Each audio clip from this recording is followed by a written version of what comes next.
The senior partners at Morrison and Clean laughed when they discovered their star attorney's father cleaned toilets in the building across the street, until that attorney filed a restraining order against his own father to keep him from embarrassing him in front of clients. But what they didn't know was that on one cold November night, Jesus Christ would drag that lawyer into a courtroom where no objection would be sustained, no evidence would be inadmissible, and the verdict would determine where he'd spend eternity. Disclaimer: this story addresses elder abuse for educational purposes to prevent these crimes and show Christ's redemptive power. Resources are in the description if you need help. In the towering glass monuments of Chicago's legal district, where justice is bought and sold for $600 an hour, where attorneys dine with judges and prosecutors, play golf with defense lawyers, where the scales of justice tip toward whoever can afford the heavier weight, there worked a man named Jonathan Mitchell. At 38 years old, Jonathan was everything the legal world celebrated.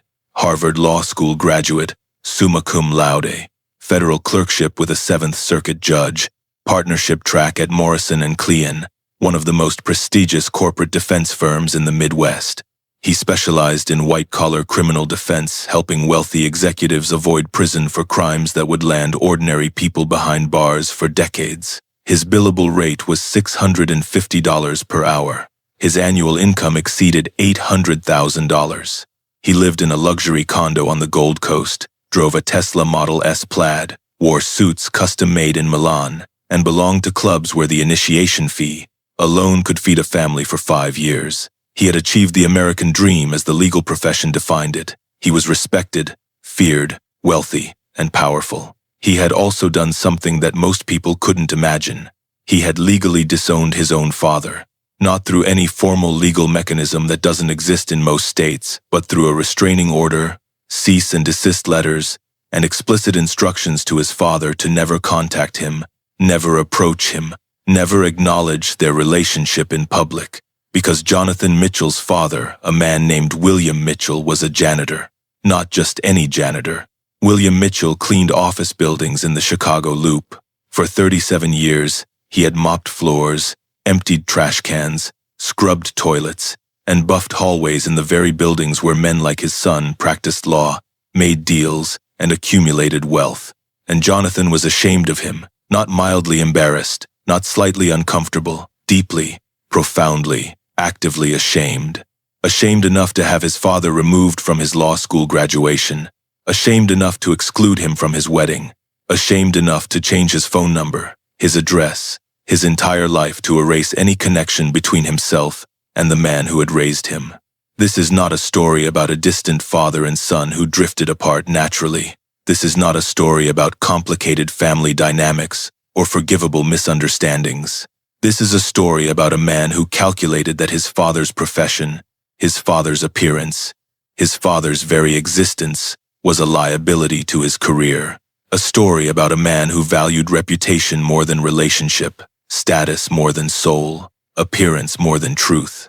This is a story about how education without wisdom creates monsters, how success without character creates emptiness, how climbing the ladder while stepping on the people who built it leads to a fall that never ends. And this is a story about the night Jesus, Christ, appeared to Jonathan Mitchell and showed him a courtroom unlike any on earth, a courtroom where every sin is evidence, every cruelty is testimony, every excuse is overruled, and the sentence is eternal.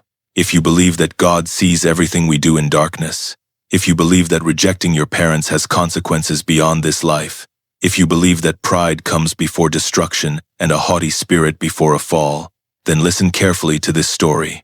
It will disturb you, it will convict you, and if you're willing to hear it, it will save you. Let me take you back not to the restraining order or the public humiliation, but to 40 years earlier, when Jonathan Mitchell was born in a cramped apartment on Chicago's South Side, and William Mitchell held his newborn son and made a promise that would define the rest of his life. William Mitchell pushed his cleaning cart down the empty hallway of the Daily Center at 2:47 a.m. on a Thursday morning. The courthouse was silent, except for the squeak of cart wheels, the swish of his mop, and the hum of fluorescent lights that never turned off. He had been cleaning this building for 12 years. Before that, he'd cleaned other buildings. Before that, Other buildings still. 37 years of night shifts. 37 years of mopping floors that would be dirty again by noon. 37 years of being invisible to the lawyers, judges, and executives who walked these halls during the day. William was 63 years old now. His back ached constantly from decades of bending, lifting, scrubbing. His knees protested every time he knelt to clean baseboards. His hands were calloused and scarred from years of harsh chemicals and rough work, but he never complained, never called in sick unless he physically couldn't stand, never showed up late, never did sloppy work, because William Mitchell believed in dignity through labor, believed that every honest job deserved to be done with excellence, believed that cleaning toilets with integrity was more honorable than practicing law with corruption. And because William Mitchell was still trying to prove something to a son who refused to see him, William stopped his cart in front of a particularly expensive law firm's offices, Morrison and Clean, the name etched in gold letters on glass doors. He knew this firm well, not because he'd ever hired them or could afford to hire them, but because his son worked here. His son, Jonathan Mitchell, the brilliant attorney, the Harvard graduate, the man who had everything William had ever dreamed of giving him, the man who had filed a restraining order to keep his father at least 500 feet away from his workplace, his home, and his social venues. William pulled out his master key, the key that gave him access to every office in the building, and unlocked the glass doors. He pushed his cart inside and began his nightly routine: empty trash cans, vacuum carpets, dust surfaces, clean conference rooms. When he reached Jonathan's office, William paused. He wasn't supposed to be in here. The restraining order technically meant he couldn't enter his son's workspace. But Jonathan was never here at 3 a.m., and William had explicit instructions from the building management to clean every office. William unlocked the door and stepped inside. The office was impressive. Floor-to-ceiling windows overlooking the Chicago River. Mahogany desk that probably cost more than William made in 6 months. Leather chairs. Expensive artwork on the walls. Diplomas and awards displayed prominently. Harvard Law School, federal clerkship, Illinois super lawyer recognition. William approached the desk slowly, as if entering sacred ground. His weathered hands that had scrubbed thousands of toilets, gently touched the polished mahogany surface. "You did good, son," William whispered to the empty office. "You did real good, better than I ever could have done." His eyes filled with tears as he looked at the diplomas. Harvard Law School. William had worked 4 jobs to help pay for that, had taken extra shifts, had forgone medical care for himself, had lived on rice and beans for 2 years while Jonathan studied contracts and torts and constitutional law, and it had been worth it. William had believed then, still believed now, despite everything, that sacrificing for your children was what fathers did, that giving them opportunities you never had was the highest calling of parenthood. Even if those children grew to be ashamed of you. William began cleaning the office, carefully, meticulously. He emptied the trash can, filled with crumpled legal briefs and takeout containers from restaurants William couldn't afford to walk past.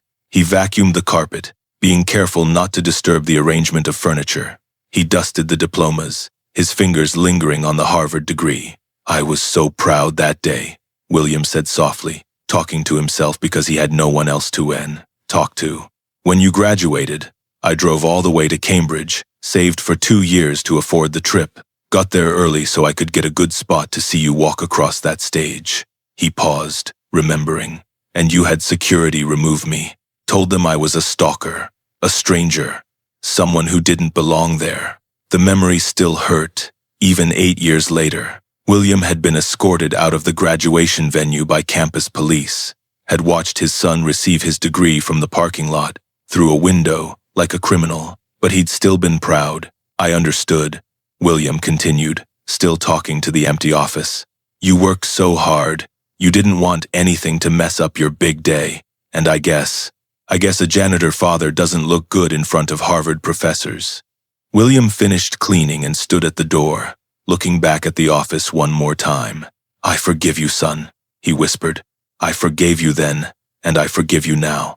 I know you're ashamed of me. I know I'm not the father you wanted, but I'm proud of you. Always have been, always will be." He turned off the lights and left, locking the door behind him.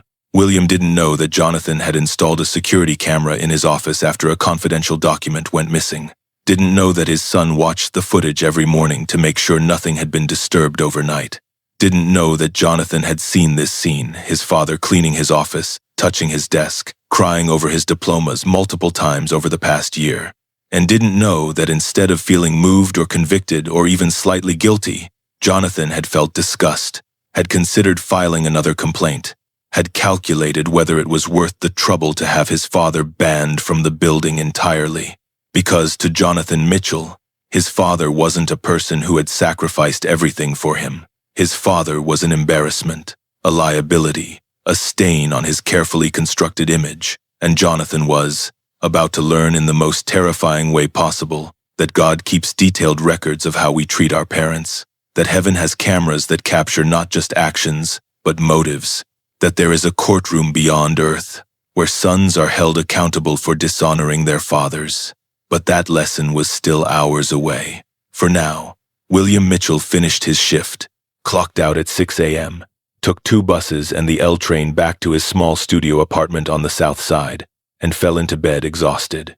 And Jonathan Mitchell arrived at his office at 8:30 a.m., checked his security footage, saw his father in his office again, and made a phone call to building management demanding that the janitor be prohibited from entering his specific office. "I don't care if he works for the building," Jonathan said coldly. "He's violating my restraining order. Either he stops entering my office, or I'll file a complaint with the police." The building manager, intimidated by the aggressive attorney, agreed to speak with William. That afternoon, William received notice.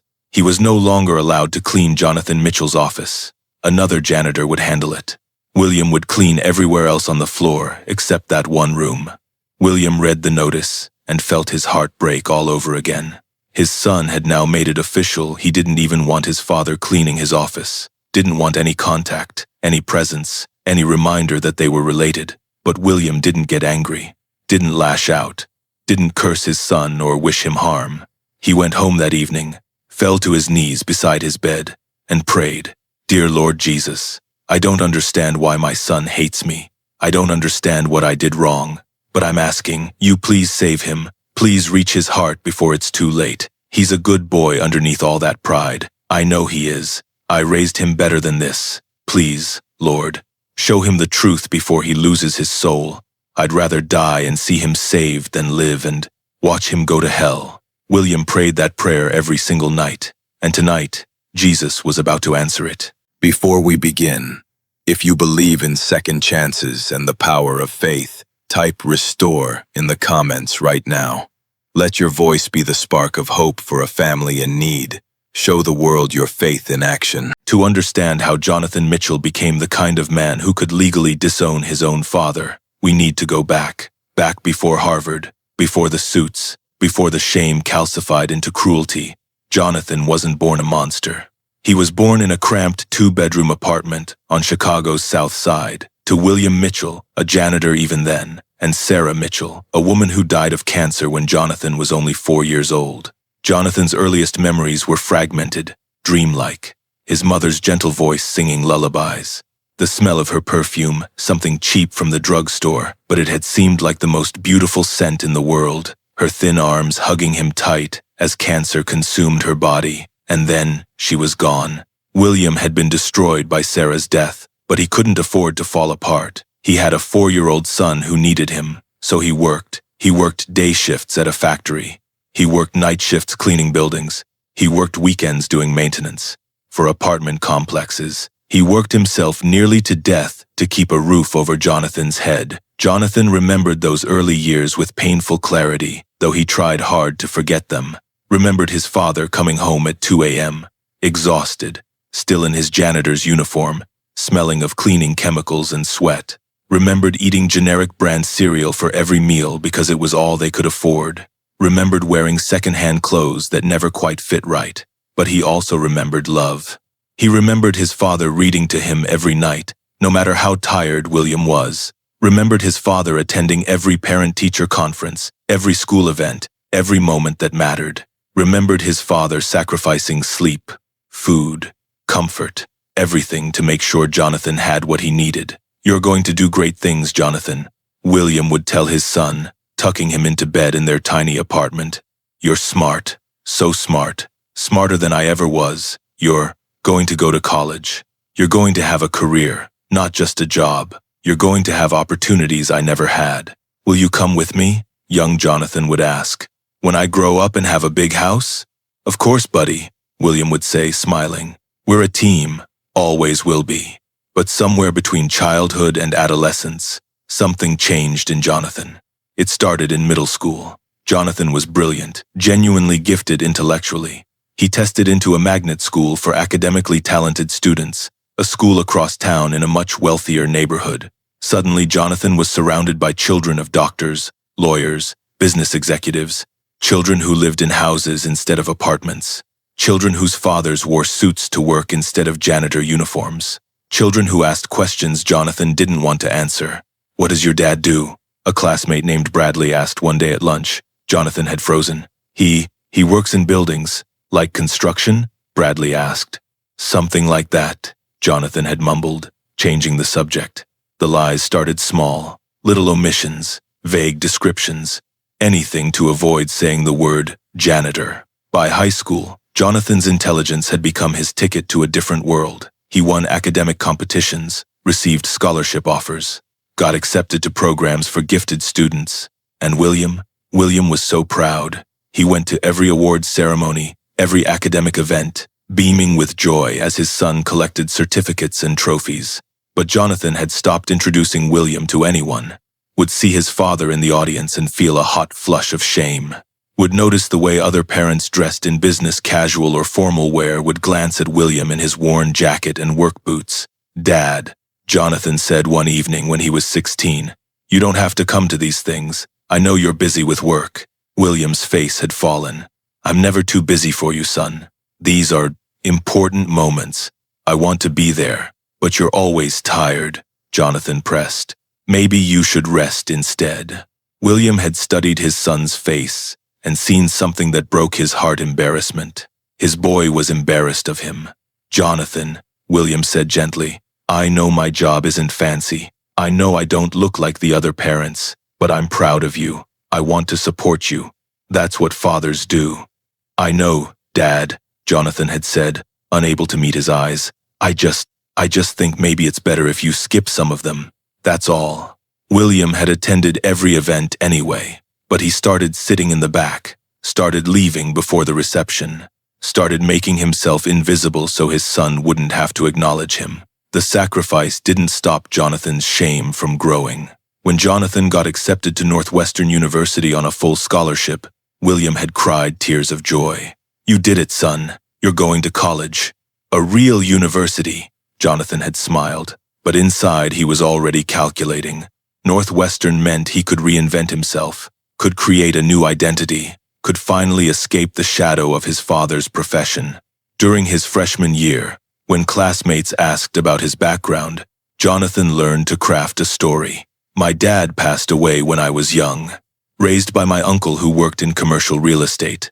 The lie was so much easier than the truth. By sophomore year, Jonathan had stopped going home for holidays, claimed he had to study, had research projects, had networking events, anything to avoid bringing his college friends anywhere near his father's small apartment. William had understood, or tried to. "You're building your future, son. I get it. Just call when you can, okay?" The calls became less frequent. Once a week became once a month, became holidays only, became special occasions only. When Jonathan got accepted to Harvard Law School, one of the most prestigious law schools in the world, William had been overwhelmed with pride and panic. Harvard required a family contribution, even with financial aid. William worked literally six different jobs for 2 years to help cover costs that scholarships and loans didn't handle. He cleaned office buildings at night. He did maintenance for 3 different apartment complexes on weekends. He worked as a dishwasher at a restaurant during evening hours. He drove for a rideshare service during any spare moments.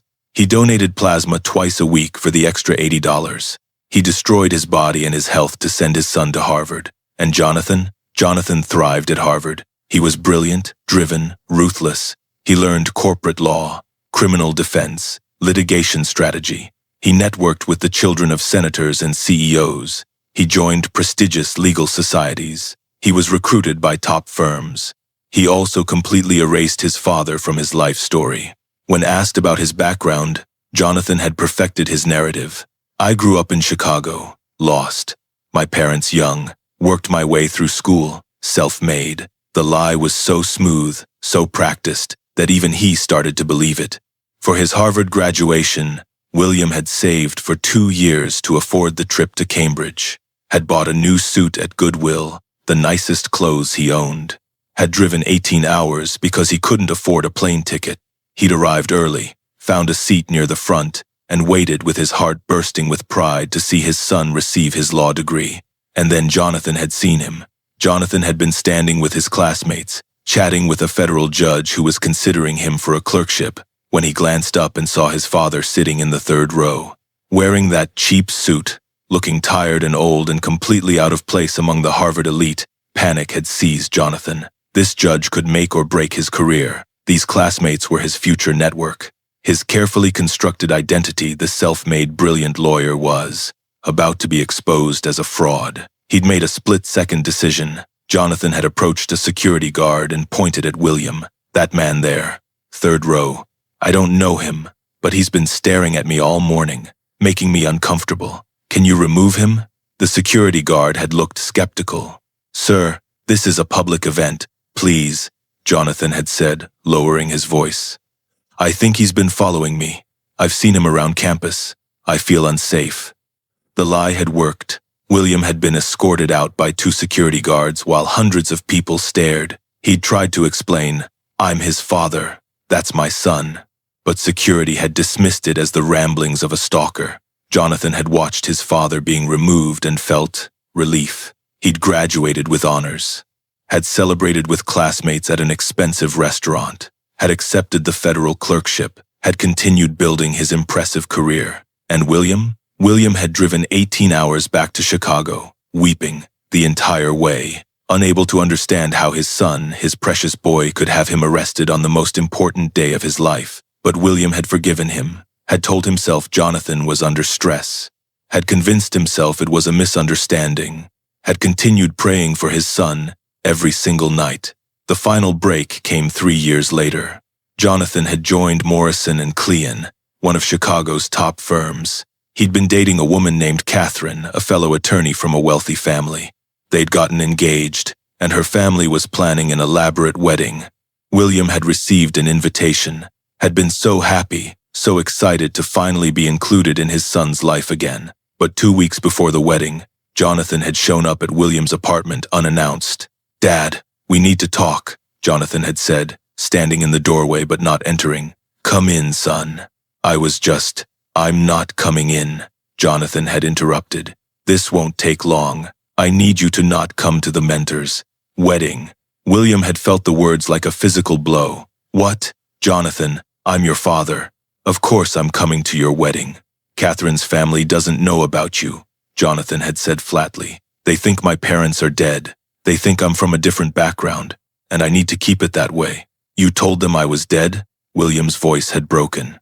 Jonathan, how could you? It was easier than explaining that my father is a janitor, Jonathan snapped. Then, seeing the pain on William's face, he tried to soften it.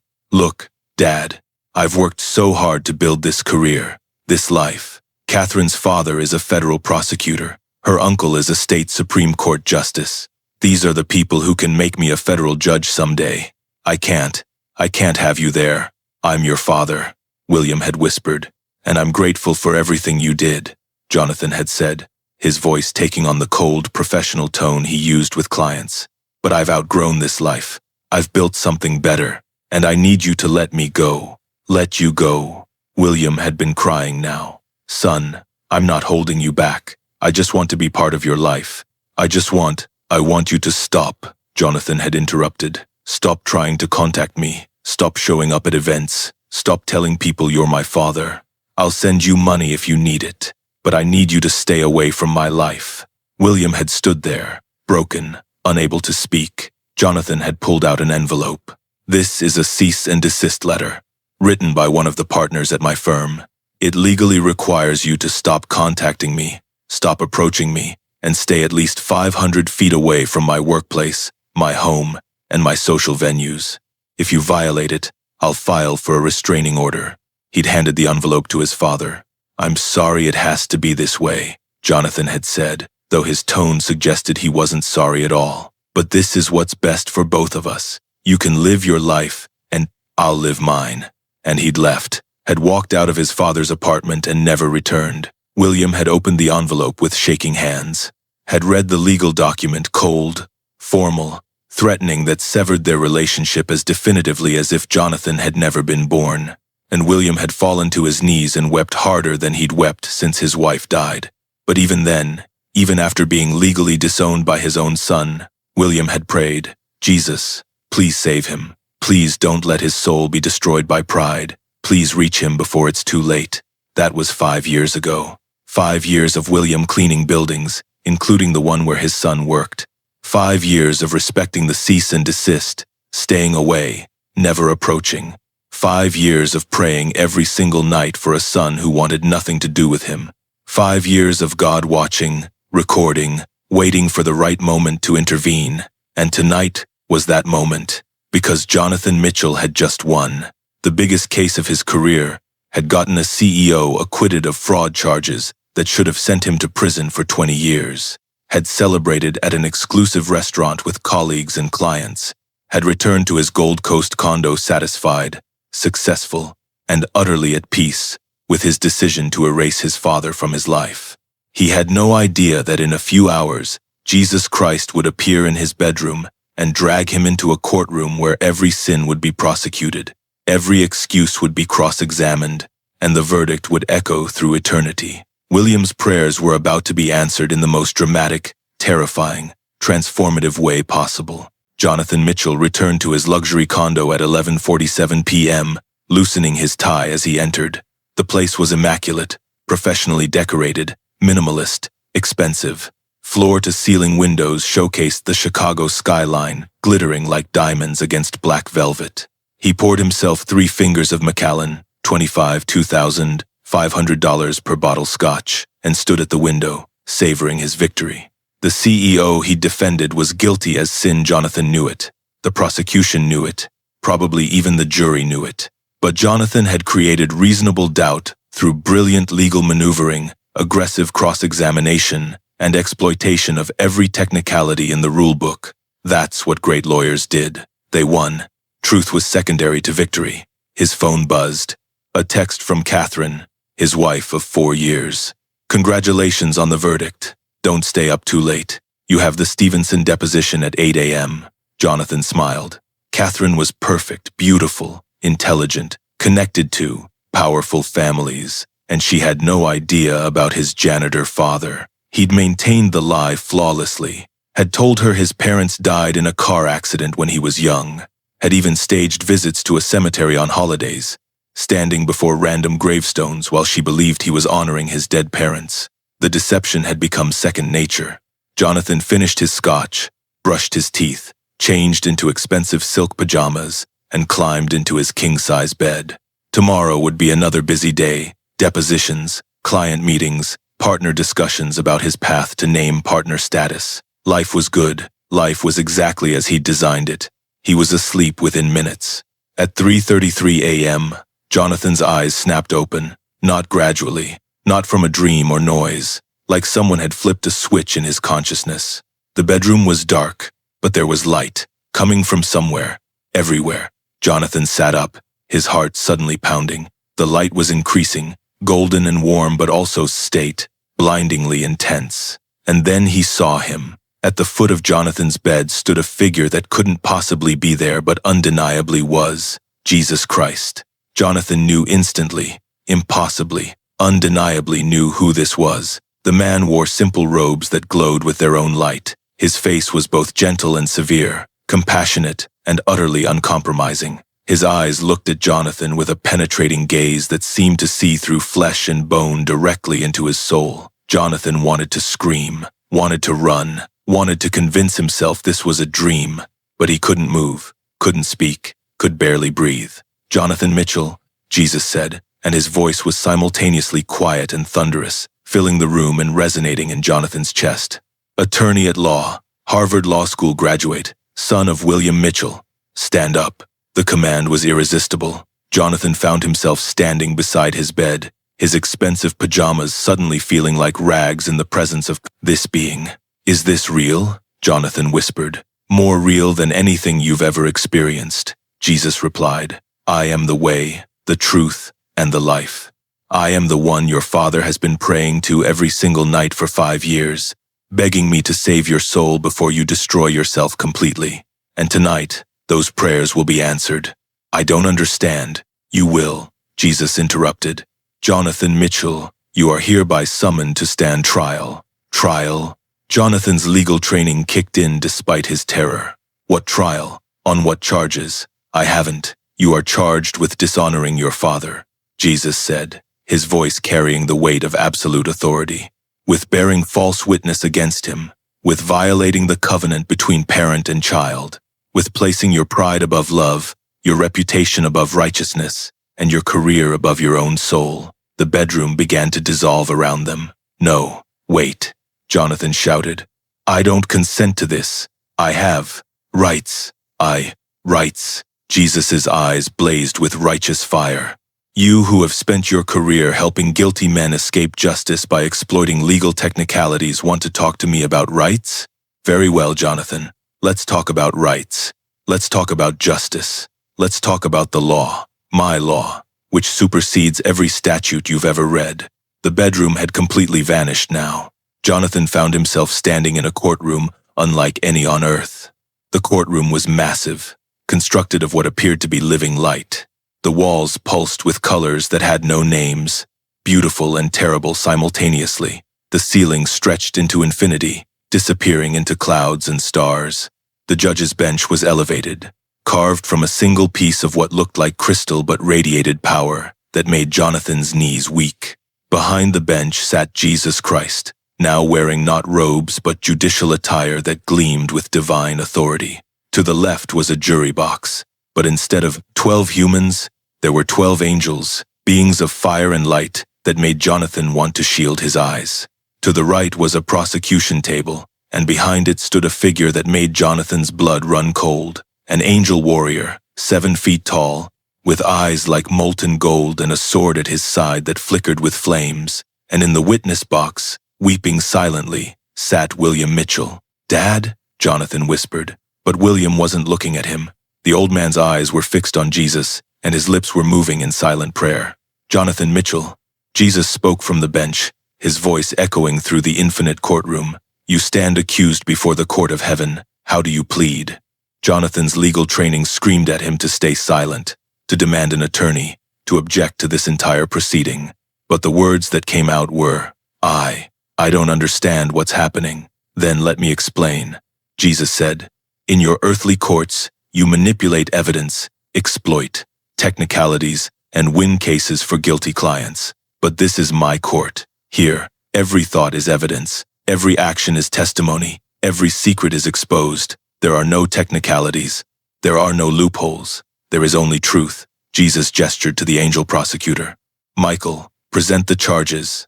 The angel stepped forward, and his voice was like thunder and music simultaneously. "Jonathan Mitchell, you are charged with violating the 5th commandment. Honor your father and mother. The evidence will show that you have systematically dishonored, denied, and destroyed your relationship with William Mitchell, your father, motivated by pride, shame, and selfish ambition." "I object," Jonathan found his voice. "I have every right to choose who I associate with. Freedom of association is overruled," Jesus said firmly. "This is not about freedom of association. This is about filial obligation, about gratitude, about the debt you owe to the man who sacrificed everything for you." "I don't owe him anything," Jonathan shouted, his anger overcoming his fear. "He's a janitor. He was an embarrassment. He was holding me back from what?" Jesus' voice cut through Jonathan's words like a sword. "From success built on lies, from a life of deception, from becoming the kind of man who would betray his own father to impress strangers." Jonathan fell silent. "Let the evidence be presented," Jesus commanded. If this moment is touching your heart, share your story or a prayer request in the comments below. Someone watching may need the encouragement only you can give. Tag a friend who could use this message of hope today. The courtroom walls suddenly became screens, and Jonathan found himself watching his own life like a movie. But he wasn't seeing it from his perspective. He was seeing it from his father's. The first scene showed William at 4 different jobs in a single 24-hour period when Jonathan was in middle school. Jonathan watched his father work an 8 a.m. to 4 p.m. shift at a factory. Leave that job and immediately go to clean an office building from 5 p.m. to midnight. Leave that job and drive for a rideshare service from midnight to 4 a.m. Then come home for 2 hours of sleep before starting again. Jonathan watched his father's hands tremble from exhaustion as he drove. Watched him fall asleep at red lights and jerk awake, terrified he'd crash. Watched him eat gas station hot dogs for dinner because he didn't have time to stop anywhere else. And then the scene showed why. William stopping at an ATM and depositing money into Jonathan's checking account.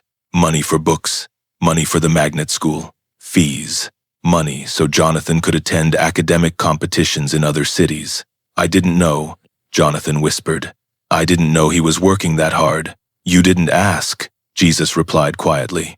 You didn't want to know, because knowing would have required gratitude, and gratitude would have required acknowledging him. The scenes continued, relentless. Jonathan watched his father at a plasma donation center, selling his own blood twice a week for $80 each time. Watched the needle go into his father's arm. Watched William wince in pain. Watched him collect his payment and immediately send it to Jonathan at Northwestern to cover textbook costs. Jonathan watched his father skip meals not occasionally, but systematically, eating 1 meal a day for months at a time, so that more money could go to Jonathan's education. Jonathan watched his father drive 18 hours to Cambridge for Harvard graduation, practicing what he would say to his son, rehearsing how proud he was, tears of joy streaming down his face the entire drive. And then Jonathan watched himself see his father in the graduation crowd, watched the calculation flash across his own face, watched himself approach security and lie. The courtroom showed William being escorted out by security guards, protesting, crying, humiliated. Showed him sitting in his car in the parking lot for 3 hours afterward, sobbing, unable to understand how his son could do such a thing. Stop, Jonathan begged. Please stop showing me this. Why? Michael the prosecutor asked. Does it make you uncomfortable to see the truth? Does it hurt to watch the consequences of your choices? I was protecting my career, Jonathan shouted. I worked hard for that degree. I couldn't let him ruin it. Ruin it? Jesus' voice was soft, but carried an edge sharper than any blade. The man who sacrificed everything to make that degree possible would have ruined it by being present, by being acknowledged, by being loved? Jonathan had no answer. The evidence continued. The courtroom showed the night William received the cease and desist letter, showed him reading it with shaking hands, showed him collapse to his knees, showed him weeping harder than he'd wept since his wife died. But then the scene showed something Jonathan had never seen. William, still on his knees, beginning to pray. Dear Jesus, William's voice filled the courtroom. My son has legally disowned me. He's ashamed of me. He wants me out of his life, and it breaks my heart. But Lord, I'm not praying for myself. I'm praying for him. Please don't let his pride destroy his soul. Please reach him. Show him what truly matters. Save him, Jesus. Even if it means I never see him again in this life, please save his soul. Jonathan felt something break inside him, but he forced it down. He's manipulating you with that prayer. He's trying to make me feel guilty. Is he? Jesus asked. Or is he demonstrating the kind of love you've forgotten exists? The kind that forgives before being asked? The kind that prays for enemies? The kind I showed on the cross? The scenes shifted to show the past 5 years. Every night, William praying for Jonathan. Every Sunday, William attending church and asking the congregation to pray for his son. Every holiday, William sitting alone in his small apartment, looking at pictures of young Jonathan, weeping and praying. And interspersed with these scenes were images of Jonathan, celebrating victories in restaurants William could never afford to enter, lying to Catherine about his background, telling colleagues he was self-made, checking his security footage and feeling disgust when he saw his father cleaning his office. I was building something, Jonathan tried to defend himself. I was creating a better life. I had ambition. Ambition? Michael, the prosecutor, stepped forward. Let's examine that ambition. Let's see what you were really building.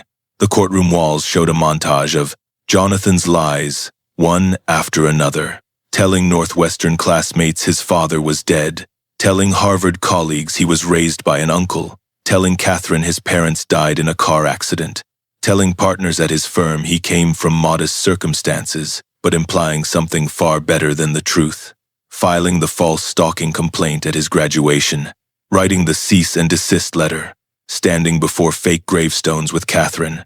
Pretending to mourn parents he'd voluntarily erased. Telling building management to ban his father from his office. Each lie was displayed with perfect clarity: the words, the context, the intention behind them. Exodus 20:16, Michael intoned, "You shall not bear false witness." Every lie you told about your father was bearing false witness against him. You testified falsely about his death, his existence, his character, all to serve your own ambition. Those weren't lies, Jonathan protested. They were necessary. Simplifications. Necessary for what? Jesus asked. For maintaining the false identity you built? For impressing people whose opinions mean nothing?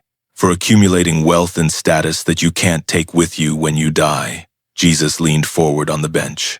Jonathan, you practiced law for over a decade. You know that bearing false witness is serious. You've cross-examined witnesses who lied on the stand. You've argued for perjury charges against people who testified falsely. And yet you bore false witness against your own father hundreds of times and felt no conviction whatsoever.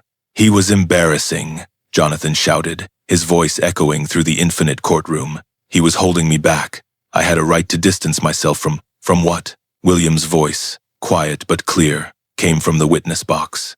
Jonathan turned to face his father for the first time. William looked old, tired, his janitor's uniform clean but worn. But his eyes held no anger, no hatred, only sadness and love. From what, son? William repeated.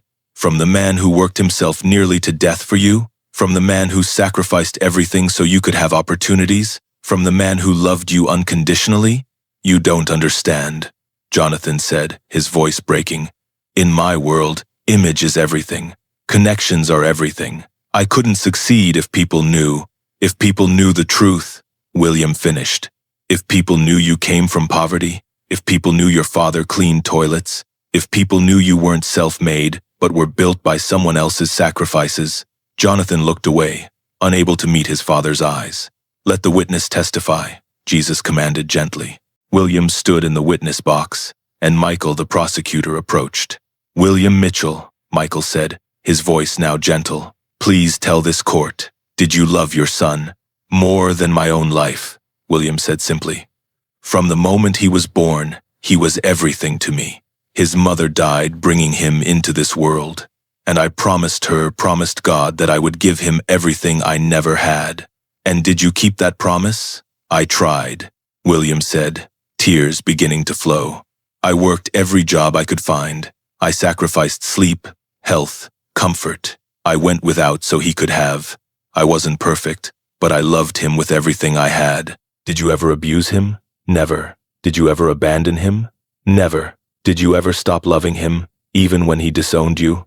Never. William's voice broke. I pray for him every single night. I've never stopped praying. I've never stopped loving him. I just want him to be saved. I don't care if he never speaks to me again in this life. I just want to see him in heaven.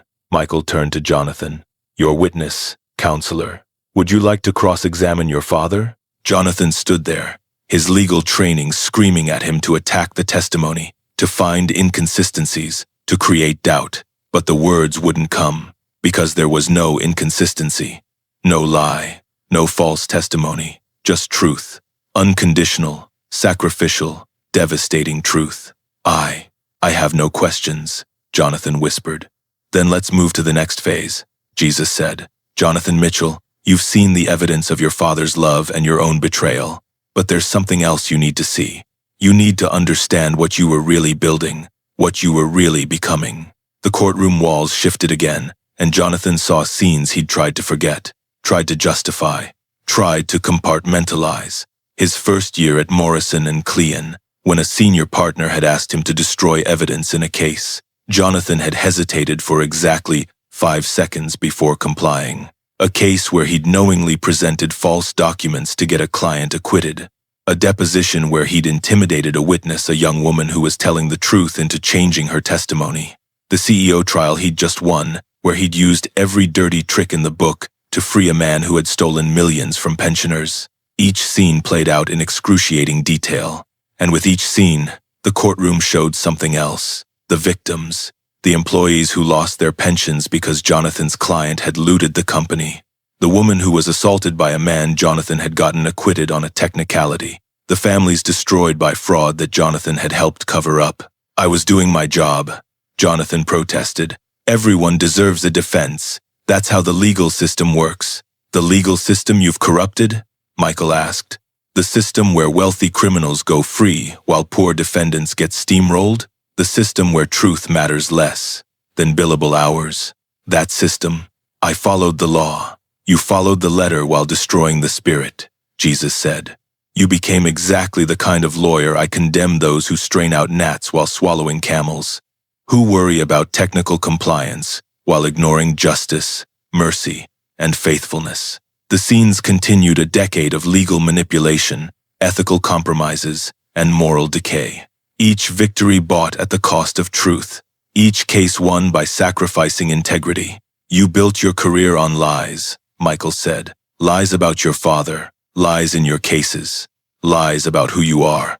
And now you stand before the only court that cannot be manipulated, the only judge who cannot be fooled, and you have no defense." Jonathan felt his legs weaken. He was the best defense attorney in Chicago, had won cases that seemed impossible, and he had absolutely no defense for himself. "What do you want from me?" Jonathan asked, his voice barely above a whisper. "The truth," Jesus said, simply. "The truth you've been running from for 20 years. The truth about who you are, what you've done, and where you're headed if you don't change." "I don't want to see any more," Jonathan said. "But you must," Jesus replied, "because there's one more piece of evidence, the most important piece, the evidence of your future if you continue on this path." The courtroom walls went dark, and then they showed something that made Jonathan's blood turn to ice. His future. Not a prediction, not a possibility, a certainty if he continued unchanged. Jonathan watched himself grow older, more successful, more wealthy, more empty, watched himself make name partner, watched his marriage to Catherine end in divorce when she discovered his lies, watched him become cynical, bitter, isolated, watched him receive the call that his father had died, alone, in his small apartment, having prayed for his son with his final breath, watched himself not attend the funeral, too busy, too uncomfortable, too committed to the lie that his father was already dead. And then the scene jumped forward to Jonathan's own death, 25 years from now, dying of a heart attack in his office, alone, surrounded by legal briefs and case files and awards that meant nothing. Jonathan watched his own death with horror, watched himself die with no one holding his hand, no one mourning him, no one genuinely caring that he was gone. But that wasn't the worst part.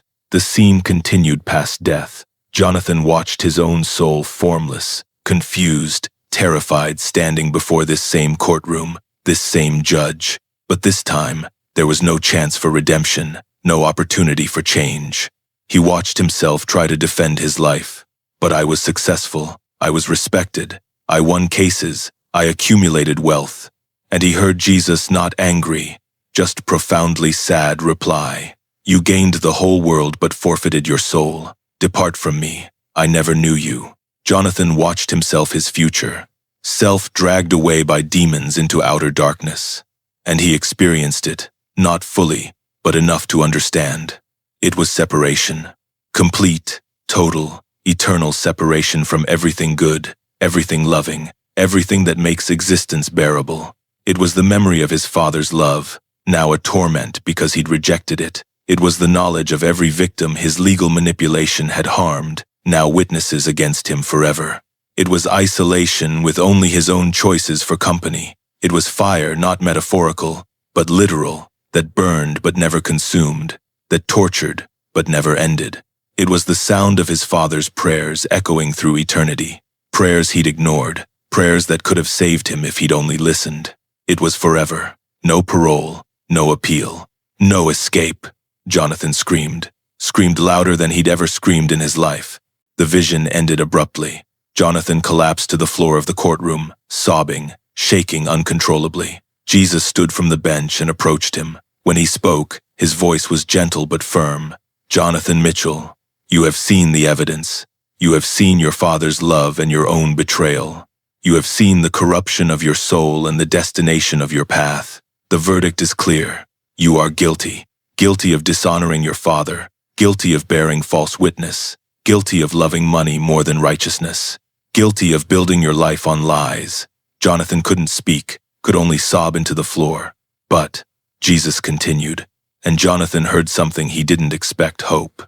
"You are not here for sentencing yet. You are here because your father's prayers have moved heaven.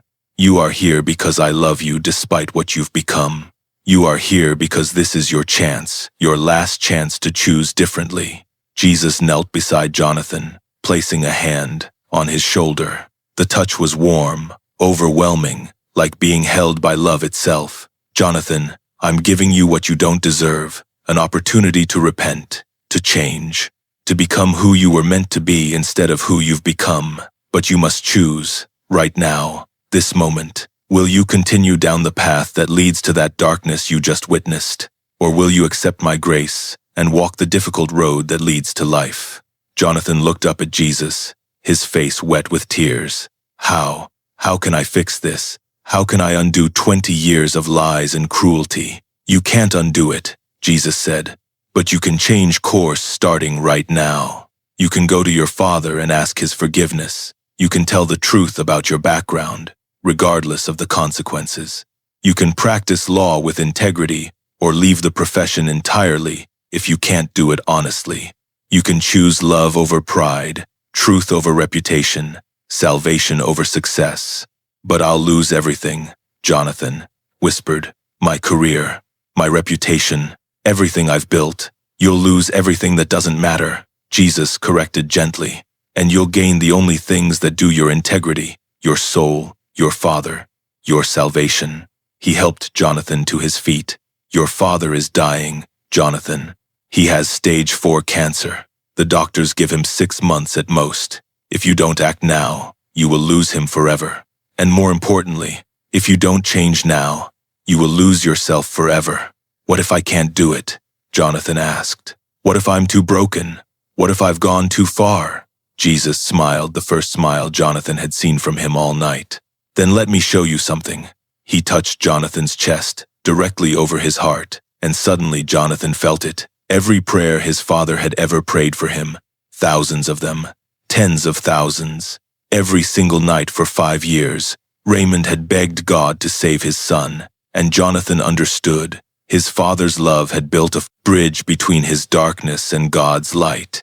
Even when Jonathan had destroyed their relationship, his father had never stopped loving him, never stopped believing in him, never stopped praying for his salvation.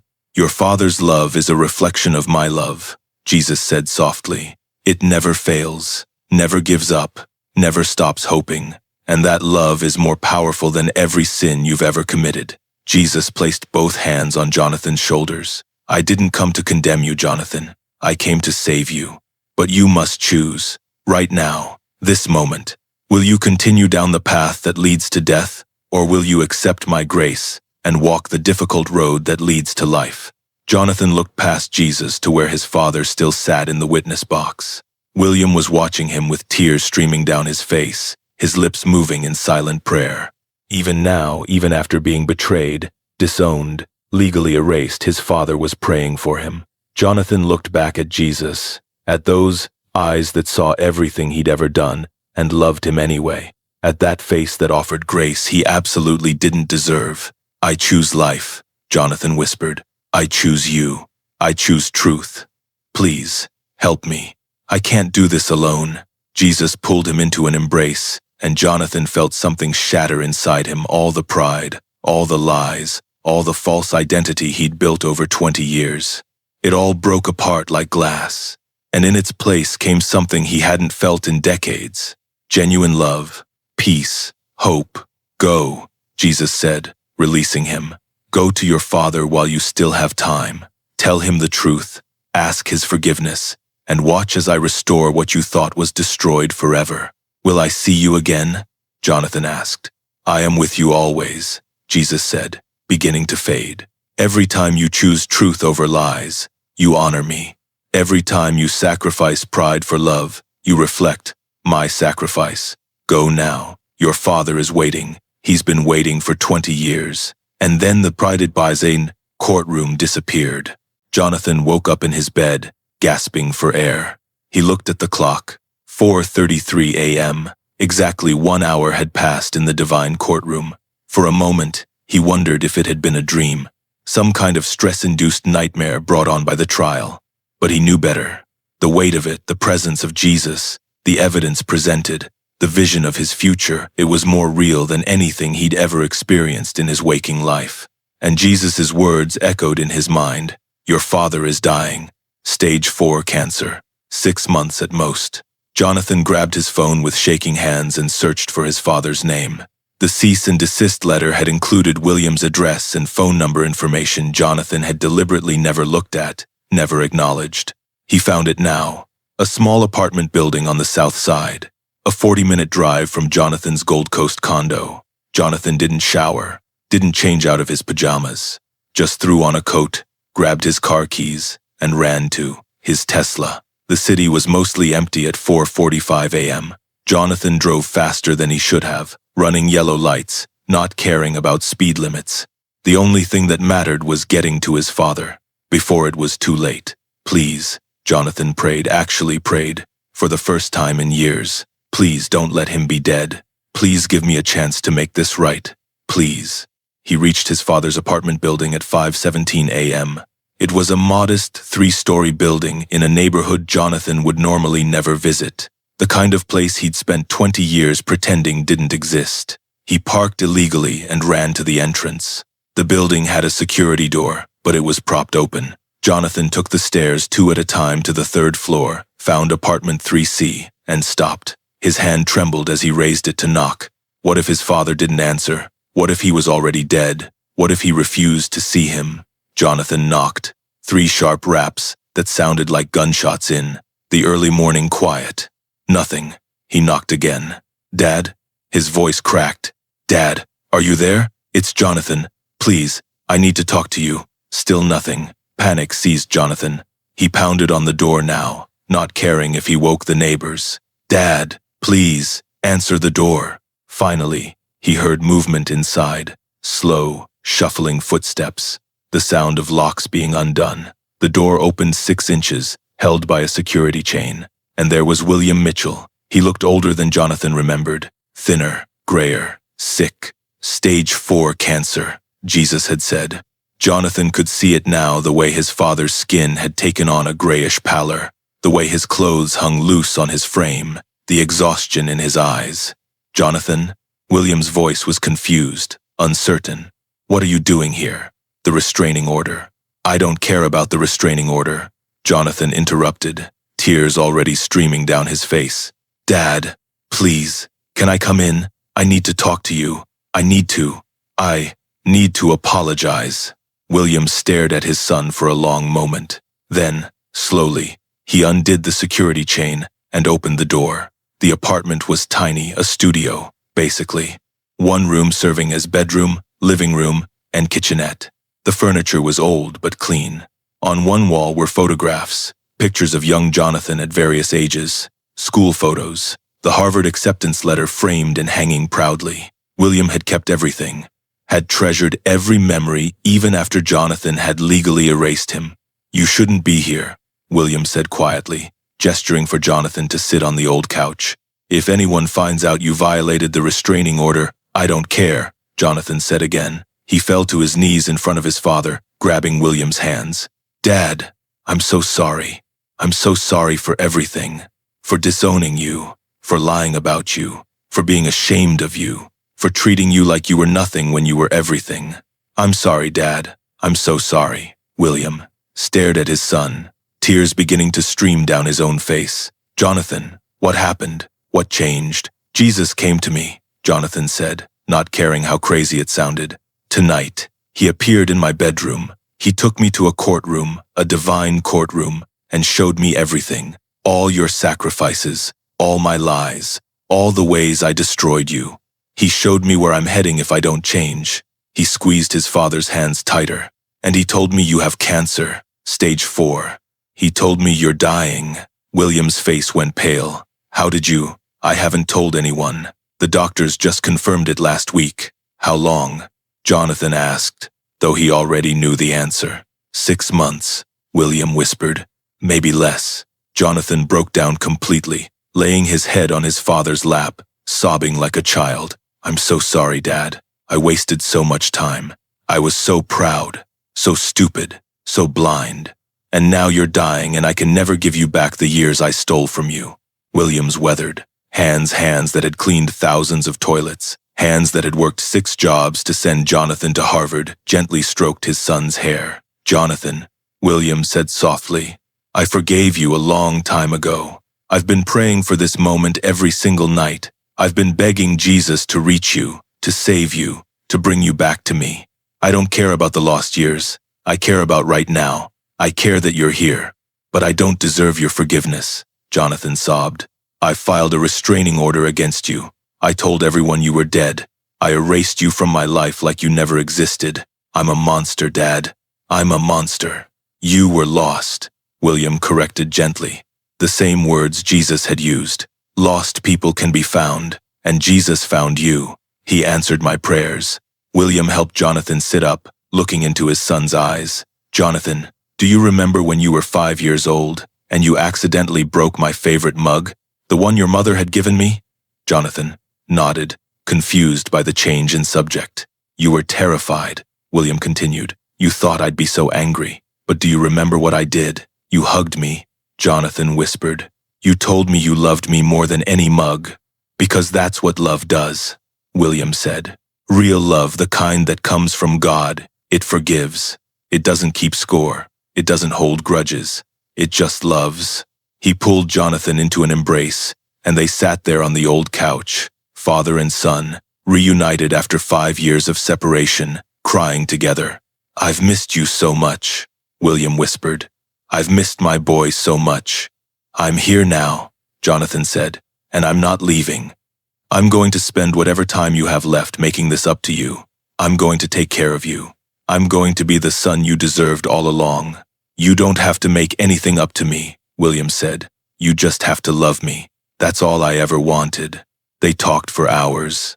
Jonathan confessed every one lie he'd told, every time he denied William, every calculation that had led him to erase his father from his life. And William listened, forgave, and loved. As the sun rose over Chicago, casting golden light through the small apartment window, Jonathan made his father a promise. "Dad, I'm going to tell the truth. About everything. About you. About my background. About all the lies I've built my career on. I don't care what it costs me. No more lies. No more shame. No more pretending you don't exist." "Jonathan, you don't have to." "Yes, I do," Jonathan interrupted firmly. "Jesus told me the same thing. I have to choose truth over reputation. And I choose truth. I choose you." William smiled through his tears. "I'm proud of you, son. So proud." "I don't know if I can keep practicing law," Jonathan admitted. "The things I've done, the cases I've manipulated, the lies I've told in court, I don't know if I can stay in that world with integrity." "Then leave it," William said simply. "Your worth isn't in your career, Jonathan. It's in who you are as a human being, as my son, as God's child." Jonathan nodded.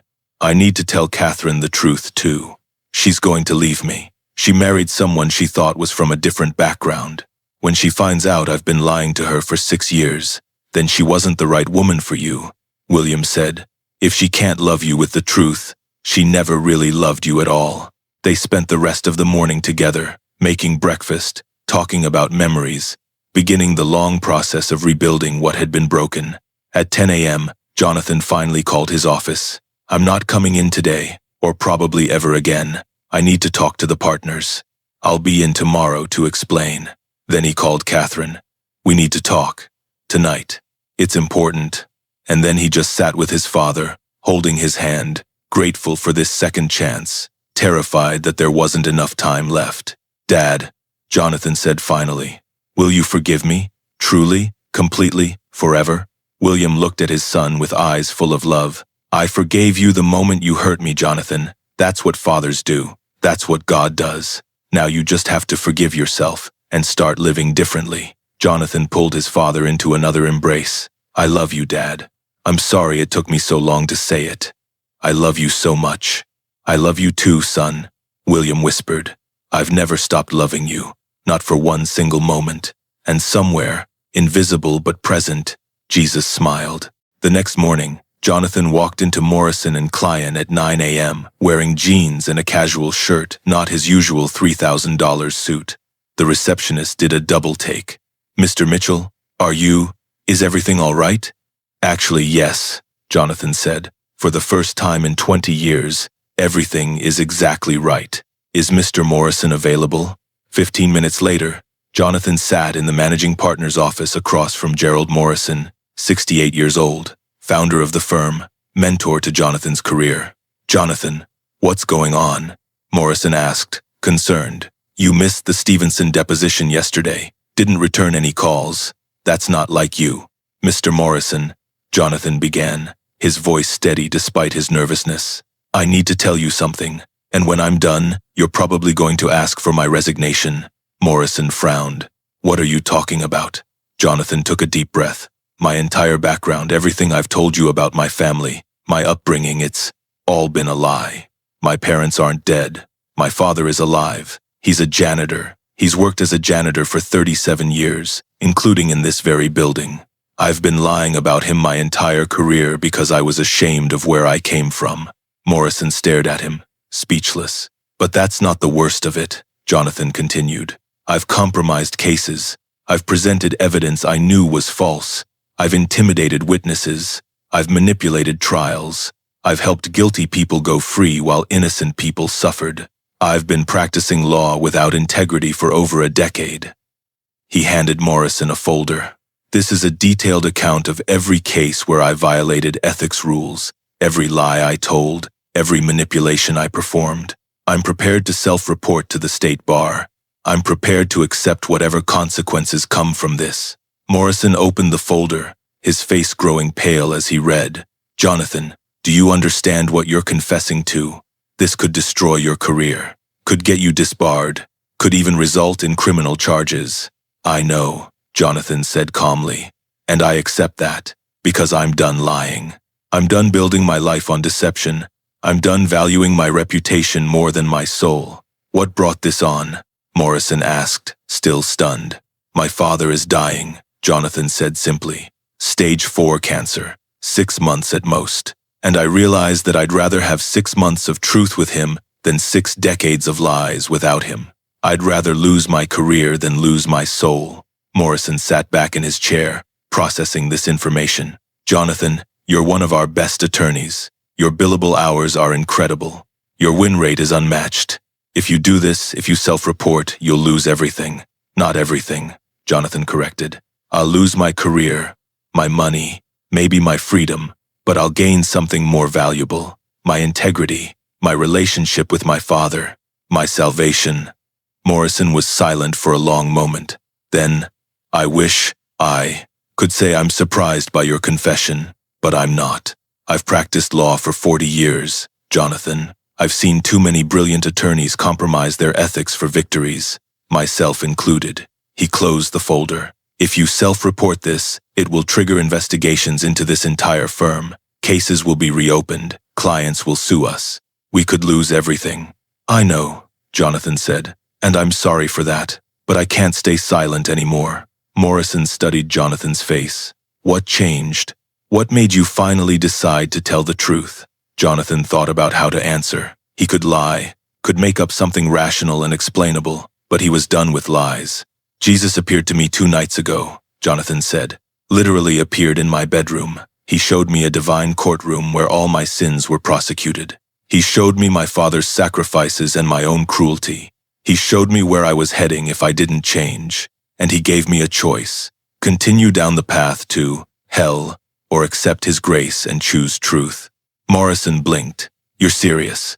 Completely serious. And you expect me to believe you saw Jesus? I don't care if you believe me, Jonathan said honestly. I know what I experienced. It was more real than this conversation, more real than anything in my life, and it changed me fundamentally. Morrison sighed. Jonathan, I'm going to ask for your resignation, effective immediately. The firm can't be associated with someone who's about to confess to ethics violations. You understand that, right? I do. But, Morrison continued, off the record, between us, I respect what you're doing. It takes more courage to tell the truth than to win 100 cases through manipulation. I hope you find whatever you're looking for. Jonathan stood and shook Morrison's hand. Thank you, sir, for everything you taught me, even if I used those lessons wrongly. As Jonathan cleaned out his office, packing up diplomas, books, personal items, colleagues stopped by, confused and concerned. You're really leaving? One associate asked.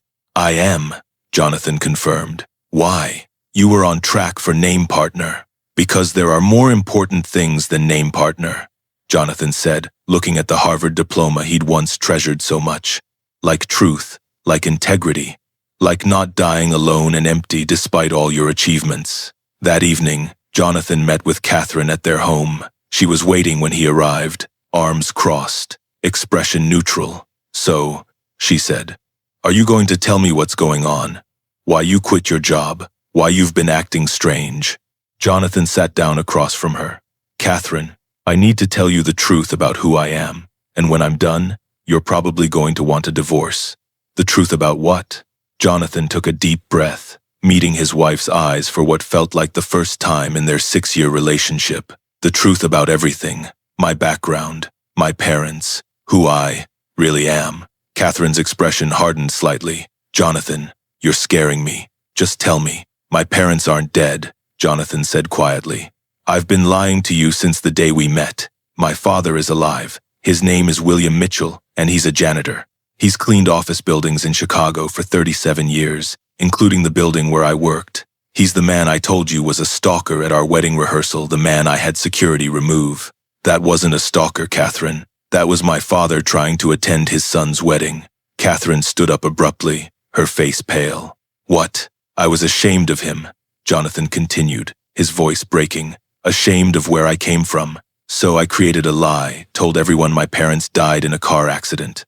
I told you that lie on our first date and maintained it through our entire relationship. Every time we visited that cemetery, I was standing before random graves, pretending they were my parents. It was all a lie. Catherine's hand went to her mouth. 6 years. 6 years of marriage, and you've been lying to me about something this fundamental? Yes. What else have you lied about? Her voice was rising now, anger mixing with betrayal. Your career? Your education? Are you even really a lawyer? I'm really a lawyer, Jonathan said. Harvard is real. The degree is real. But the way I practiced law that was corrupt. I've manipulated evidence, intimidated witnesses, helped guilty people go free. I've been lying in court for a decade. And yesterday, I confessed everything to Morrison and resigned. I'm going to self-report to the state bar. I'll probably be disbarred. Maybe face criminal charges. Catherine sank back into her chair, stunned. I don't understand. Why? Why would you throw away everything we've built? Why would you destroy your career? Because I met my father 2 nights ago for the first time in 5 years, Jonathan said. And I found out he has stage 4 cancer. 6 months to live, maybe, less. And I realized that I'd spent 20 years building a life on lies, and I couldn't do it anymore. So you decided to destroy our marriage instead? Catherine's voice was cold now. You decided to humiliate me, the daughter of a federal prosecutor, by revealing that my husband is not only a fraud but a corrupt attorney who's about to be disbarred. I decided to stop lying, Jonathan corrected gently. Catherine, I love you, but I should have told you the truth from the beginning. If you can't love me knowing where I really come from, then we were never truly married. We were just acting out roles based on lies. Catherine stood up, her hands shaking. You're right about one thing, I want a divorce. I married a successful attorney from a respectable background, not the son of a janitor who's built his career on fraud. My father is a federal prosecutor, Jonathan. Do you understand what this will do to his reputation? To my family? I understand, Jonathan said quietly. And I'm sorry for putting you in this position, but I can't keep lying. Not anymore. Then you've made your choice, Catherine said, her voice ice cold. And I'm making mine. I want you out of this house tonight. My lawyer will contact you about the divorce proceedings. And Jonathan, if you think I'm going to stay silent about what you've confessed to me, you're wrong. I have a duty to report your misconduct. I know, Jonathan said. I'm planning to self-report anyway. Do what you need to do. Catherine walked to the door and held it open. Get out. And don't contact me again, except through lawyers. Jonathan gathered a few belongings, clothes, toiletries, his laptop, and left the luxury condo he'd called home for 4 years. He drove back to his father's small studio apartment on the south side, carrying everything he owned in 2 duffel bags. When William opened the door and saw his son standing there with bags and tears streaming down his face, he didn't ask questions. He just pulled Jonathan into an embrace and whispered, "Welcome home, son." The next 3 weeks were the hardest of Jonathan's life, but also the most real. He filed his self-report with the Illinois State Bar, confessing to every ethics violation he could remember. The investigation began immediately. His license was suspended pending review. Catherine filed for divorce, citing fraud and irreconcilable differences. She also made good on her threat to report him, providing investigators with additional information about cases he'd handled. The media picked up the story. Prominent Chicago attorney confesses to decade of fraud. Jonathan's face was plastered across legal journals and news websites. His Harvard classmates expressed shock and disappointment. Colleagues at Morrison and Clean distanced themselves immediately. His bank accounts were frozen as part of the investigation. His Tesla was repossessed. He moved all his belongings into his father's tiny studio apartment from luxury to poverty in a matter of weeks. But something unexpected happened. Jonathan felt free. For the first time in 20 years, he wasn't maintaining a facade, wasn't calculating how every action appeared to others, wasn't lying about who he was or where he came from. He spent his days caring for his father, who was growing weaker as the cancer progressed, taking him to doctor's appointments, helping him with daily tasks that had become difficult, cooking meals, reading to him, talking about everything they'd missed in 5 years of separation. "I'm sorry you lost everything because of me," William said one evening as they sat together on the old couch, watching the sunset through the small apartment window. "I didn't lose everything," Jonathan corrected. "I lost everything that didn't matter, and I gained the only thing that does you." William squeezed his son's hand. "I'm proud of you, Jonathan. Prouder than I ever was when you were winning cases and making money. Because now, you're becoming a man of character, and character is what lasts forever." Jonathan also started attending the small church where his father had worshipped for decades, a modest congregation on the south side. Nothing like the wealthy mega-churches, where Jonathan's colleagues attended for networking purposes. The pastor, an elderly man named Reverend James, welcomed him warmly. "Your father has been praying for you every single week at our prayer meetings, for 5 years. Asking God to save you before it was too late. We're all so grateful his prayers were answered." In that simple church, surrounded by working-class people who loved God without pretense, Jonathan found something he'd never experienced in his prestigious legal circles: genuine community. People who cared about his soul more than his resume. People who measured worth by character rather than income. He also started volunteering at a legal aid clinic, offering free assistance to people who couldn't afford attorneys. The irony wasn't lost on him after spending a decade helping wealthy criminals escape justice. He was now helping poor people access it. "Why are you doing this?" One of the legal aid attorneys asked him. "You're probably going to be disbarred anyway. This won't help your case." "I'm not doing it for my case," Jonathan said. "I'm doing it because it's right. Because I want to use whatever legal knowledge I have left to help people instead of hurt them." 6 weeks after his confession, Jonathan appeared before the Illinois Attorney Registration and Disciplinary Commission for his formal hearing. He sat alone at the respondent's table, no attorney representing him, because he'd chosen to represent himself and accept whatever judgment came. Catherine sat in the gallery with her father, the federal prosecutor, both watching with cold expressions. The prosecutor for the bar laid out the charges: multiple counts of misconduct, fraud, evidence tampering, witness intimidation, and violations of professional responsibility rules. The evidence was overwhelming. Jonathan had provided most of it himself in his confession. "Mr. Mitchell," the hearing officer asked, "do you understand that by confessing to these violations, you are essentially ending your legal career? That disbarment is almost certain?" "I understand," Jonathan said calmly. "Then why did you come forward? You could have continued practicing for years without being caught. Why confess now?" Jonathan thought carefully about how to answer. He could give them a sanitized version, talk about conscience and integrity, without mentioning the supernatural experience. But he was done with partial truths. "Because Jesus Christ appeared to me in my bedroom 6 weeks ago," Jonathan said clearly. "He showed me a divine courtroom where all my sins were prosecuted. He showed me my father's sacrifices and my own cruelty. He showed me where I was heading if I didn't change. And he gave me a choice: continue lying and lose my soul, or tell the truth and lose my career. I chose truth." The hearing room went silent. Catherine's father shook his head in disgust, clearly thinking Jonathan had lost his mind. But Jonathan didn't care. It was the truth. "Mr. Mitchell," the hearing officer said carefully, "are you claiming a religious experience prompted your confession?" "I'm claiming Jesus Christ himself intervened in my life to save me from hell," Jonathan said. "I don't expect you to believe me. I don't expect anyone to believe me. But it's the truth, and I'm done lying about anything, even things that make me sound crazy." The hearing officer made notes. "Very well. Do you have anything else to say before we deliberate?" Jonathan stood. "Yes. I want to say that I'm guilty of everything in these charges, and probably more. I betrayed the legal profession, betrayed my client's trust, and betrayed justice itself. I used my intelligence and education to help guilty people escape consequences while innocent people suffered. I deserve to be disbarred, and if criminal charges follow, I'll accept those too." He paused, gathering his thoughts. "But I also want to say that my biggest crime wasn't what I did in courtrooms. It was what I did to my father. I legally disowned the man who sacrificed everything for me. I was ashamed of him because he cleaned toilets for a living. I lied about him being dead. I had him removed from my graduation and my wedding.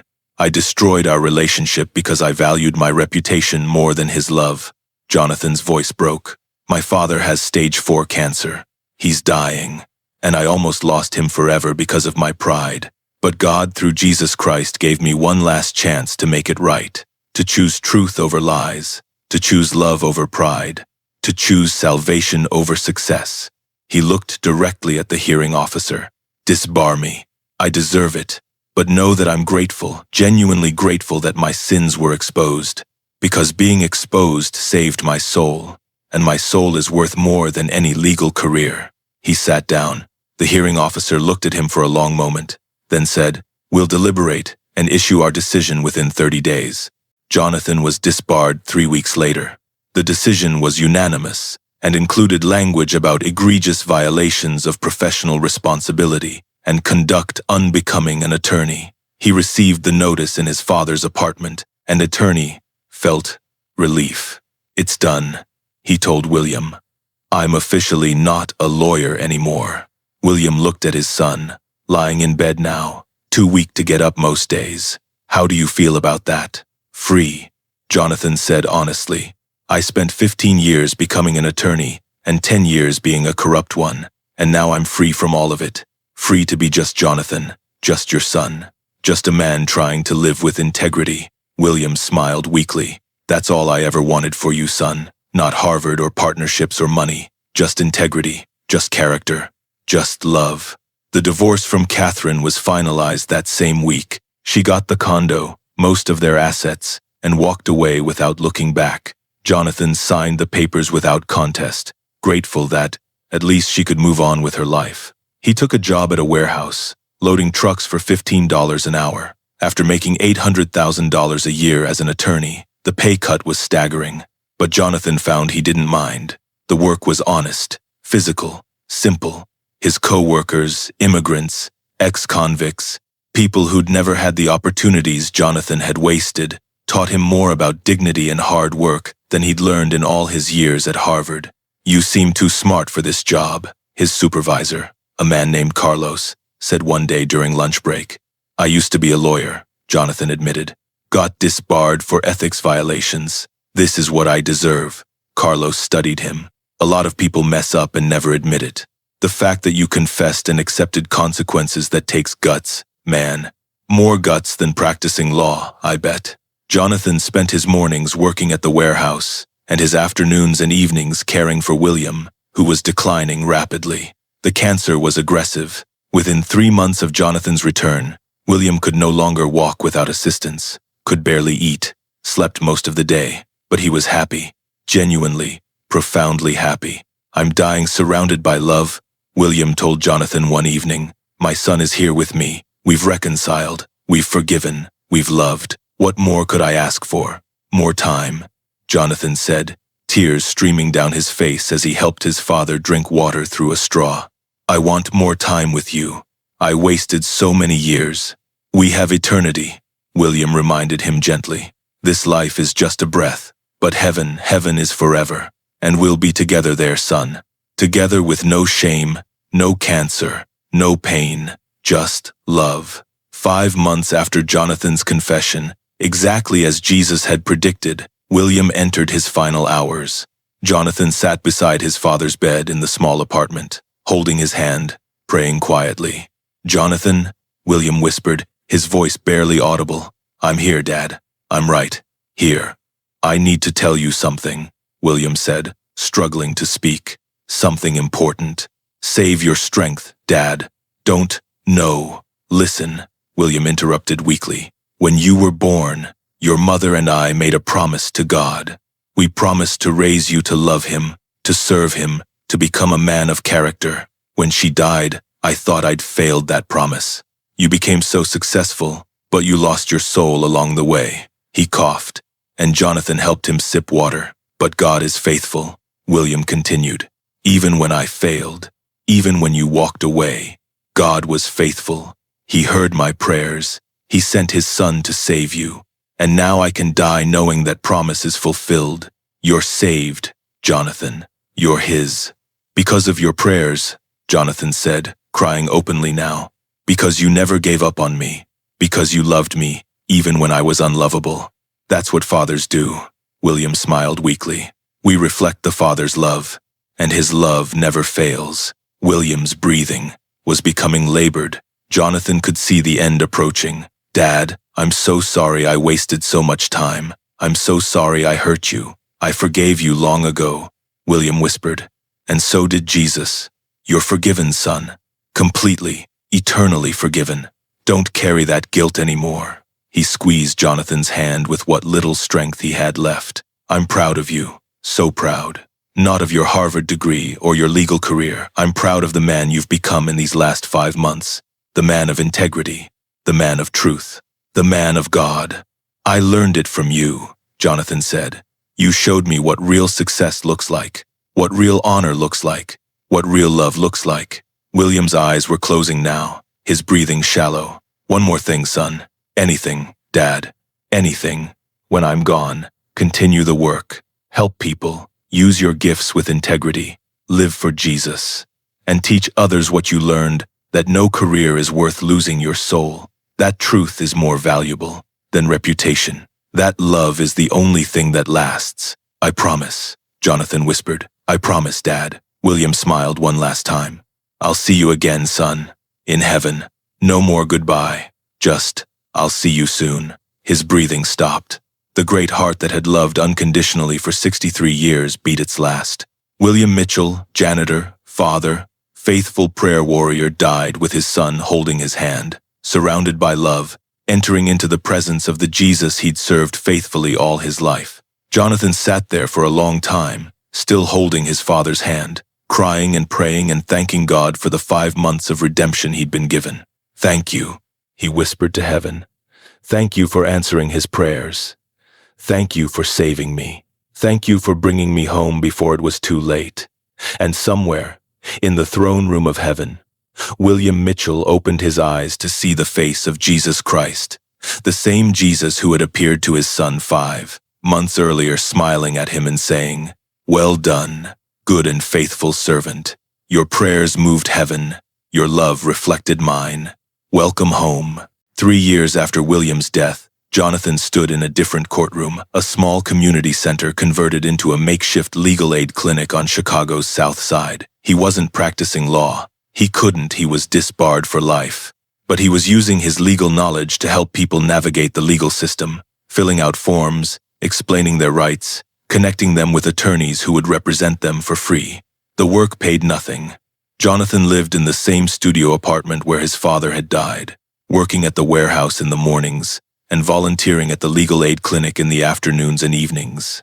He'd sold everything he'd accumulated during his years as a successful attorney, not that there was much left after the divorce and investigations. Every penny went to the church where his father had worshipped, funding programs for poor families. Jonathan's Harvard classmates probably thought he was insane. His former colleagues certainly did. Catherine had remarried another attorney from a respectable background and never spoke to him again. But Jonathan had never been happier. He attended Reverend James's church every Sunday, sitting in the same pew where his father had prayed for him for 5 years.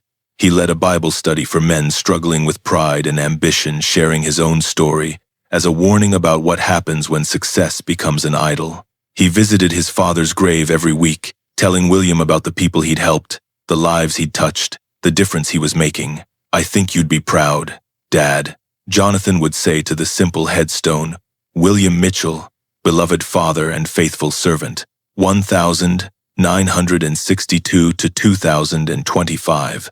I'm finally using my education the right way, finally living with integrity, finally becoming the man you always believed I could be." One evening, as Jonathan was locking up the legal aid clinic, a young man approached him, well-dressed, expensive suit, confident, bearing everything Jonathan used to be. "Are you Jonathan Mitchell?" the young man asked. "I am. I'm Marcus Chen. I'm a second-year associate at Morrison & Clean. I wanted to talk to you about what happened, about your confession." Jonathan braced himself for judgment or condemnation, but Marcus surprised him. "I've been practicing law for 2 years, and I've already compromised my ethics 3 times to win cases. I've been wrestling with guilt, wondering if this is really what I'm supposed to be doing. And then I heard your story, how you confessed everything, lost everything, but found something more valuable." He hesitated. "I need to know, was it worth it? Losing your career, your money, your reputation, was it worth it for integrity?" Jonathan smiled. "Let me tell you about my father, and let me tell you about the night Jesus appeared in my bedroom and showed me what really matters." They talked for 3 hours, and by the end, Marcus was crying because he recognized himself in Jonathan's story. Crying because he was on the same path to destruction. Crying because he needed to change before it was too late. "What should I do?" Marcus asked. "Tell the truth," Jonathan said simply. "Confess what you've done. Accept the consequences. Choose integrity over success. It will cost you everything, but you'll gain your soul." Marcus left that night with Jonathan's phone number and a promise to pray about it. 2 weeks later, he called. "I did it. I confessed to my firm. They asked for my resignation. I'm going to self-report to the bar. And I'm terrified, but I also feel free for the first time since law school." "That's the beginning," Jonathan told him. "It gets harder before it gets easier. But you're choosing the right path, the narrow path that leads to life." Over the next 3 years, Jonathan met with dozens of attorneys, young and old, successful and struggling, who had heard his story and wanted to understand how to practice law with integrity in a corrupt system. Some made changes, some didn't. But Jonathan shared his testimony with anyone who would listen, always pointing them back to the same truth. Jesus Christ saves. Truth matters more than reputation. Love lasts longer than success. And no career is worth losing your soul. On the 5th anniversary of William's death, Jonathan was praying alone in his apartment when he felt a familiar presence. He opened his eyes to see Jesus standing in the room, the same Jesus who had appeared 5 years earlier. But this time his expression was filled with joy rather than judgment.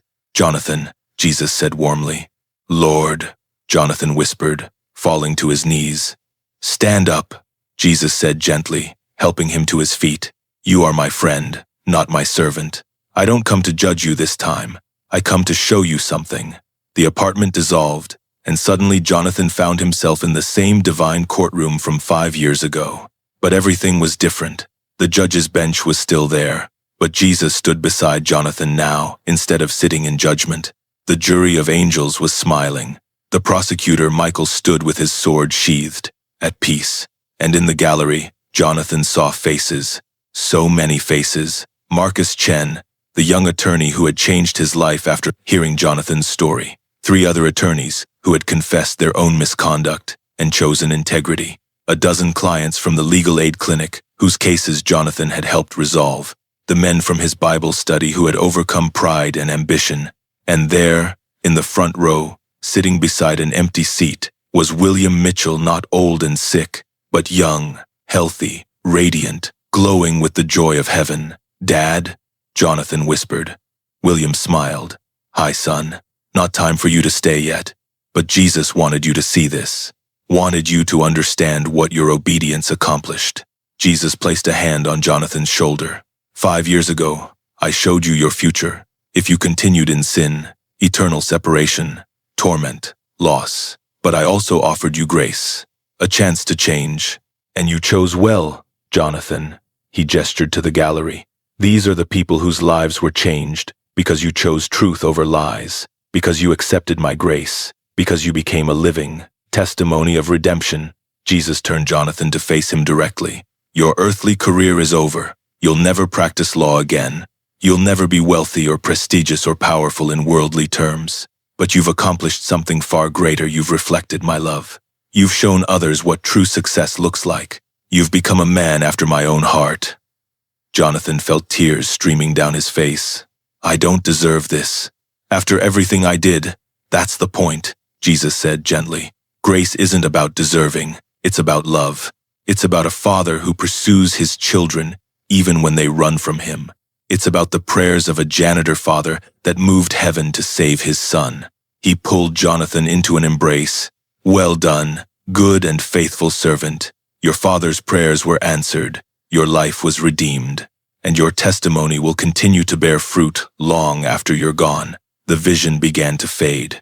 Wait, Jonathan said. When will I see my father again? Jesus smiled. Sooner than you think. You've run well, Jonathan. Finish strong. And then heaven, eternal reunion, perfect love. No more pain, no more shame, no more separation. Just forever with the Father who never stopped loving you. And Jonathan was back in his apartment, alone but not alone, filled with peace that surpassed understanding. He walked to his window and looked out at Chicago's South Side, the neighborhood he used to avoid, the neighborhood his father had lived in for decades, the neighborhood that had become his home. And Jonathan prayed, Thank you, Jesus, for appearing to me, for saving me, for answering my father's prayers, for giving me 5 months with him before he died, for the 5 years since then to live differently. Help me finish well. Help me continue bearing fruit.